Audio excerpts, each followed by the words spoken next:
नमस्कार प्रियंका सोडिया रसोई रे आपण समस्त को अनेक अनेक स्वागत। आज मु आपण मानक सहित बैगण भर्तार रेसिपी शेयर करी। वीडियो को स्किप न करी शेष पर्यंत देखंतु। जदि यही रेसिपी आपण मानक भल लागिबो ताहेले वीडियो को लाइक टिए करि देबे।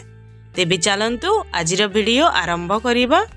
बैगण भर्ता तैयारी करिबा पई हमकु एही सब सामग्री दरकार। एठी मु गोटिए बड़ साइज रो बैगण नेछि, गोटे मीडियम साइज रो प्याज को छोट छोट काटिकी नेछि, गोटे बड़ टमाटो को मध्य छोट छोट साइज रे काटिकी नेछि, अल्प तेल नेछि, 5टी रसुण रो कोळा को मध्य काटिकी नेछि, गोटे चमच सोरिष, 3टी कंचा लंका को काटिकी नेछि, स्वाद अनुसार लूण बा गोटे चमच लूण, आधा चमच हल्दी पाउडर और 2टा सुखिला लंका नेछि। एबे आमे बैगण रे कट लगेइबा। देखंतु मु जेमिति कट लगौछि आपण माने मध्य सेमिति कट लगे नेबे। एबे देखंतु मु गैस को ऑन करिकि ता ऊपर गोटे रुटी सेका जाली रखि नेछि। एबे एहा ऊपर बैगण को रखिकि बैगण को आमे पोड़ीबा। एबे आपण माने देखि पारुथिबे बैगण गोटे साइड रु पोड़ी जाइछि। एबे एहा को ओलटाइकि अन्य साइड रु मध्य पोड़ी नबा। देखंतु बैगण भल भाबरे पोड़ी गलानी। एबे गैस रो फ्लेम को ऑफ करिकि बैगण को आमे गोटे प्लेट को काढी नबा। देखंतु बैगण को मु प्लेट को काढी कि ठंडा करि नेतिली। एबे बैगण रु आमे चोपा छड़ाई नबा।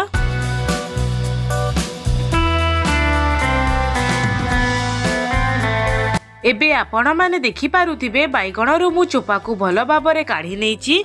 एबे बैगण को आमे चेक करि नबा। बैगण को मझिरु काटिकी ताकू चेक करि नेबे काले सेति पोको पोको लागिथिबो। तो एठी आपण माने देखि पारुथिबे बैगण को मु भल भाबरे चेक करि नेछि। एबे बैगण रो ऊपर अंश को चकु सहाय्य रे काटिकी अलगा करि नबा। गैस रे मु फ्राई पैन टे बसाई नेछि, सेथिरे मु तेल दउछि। एठी मु सोरिष तेल रे एहा को तयारी करूछि। आपण चाहिले रिफाइन तेल रे मध्ये तयारी करि परिबे, किंतु सोरिष तेल रे एहा को तयारी कले एहा खाइबा पाई बेसी भल लागिथाय। एबे देखंतु तेल भल भाबरे गरम होई जाइछि। एबे एथिरे सोरिष दउछि। सोरिष फुटिबा परे एथिरे सुखिला लंका दबा। एबे एथिरे काटिकी रखितिबा कंचा लंका और रसुण दबा। ए सबु को किछि समय पई भाजिबा।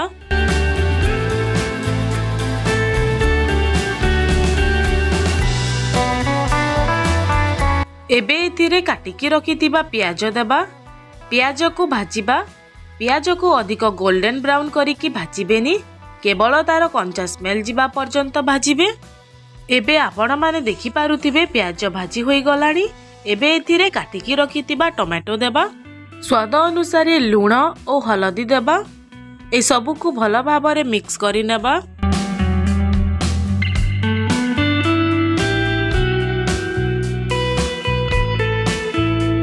गैस रो फ्लेम को लो करिकि एहा को 3 मिनिट पई कवर करि नेबा। एबे लिड खोलिकि ए सबु को किछि समय पई भाजिबा।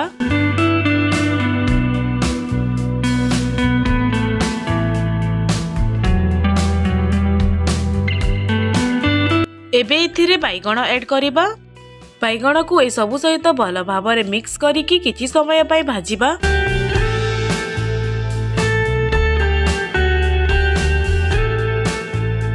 एबे देखंतु प्रस्तुत होई गला हमर बैगण भर्ता। एबे गैस रो फ्लेम को आमे ऑफ करिकि एहा को गोटे प्लेट को काढी नबा।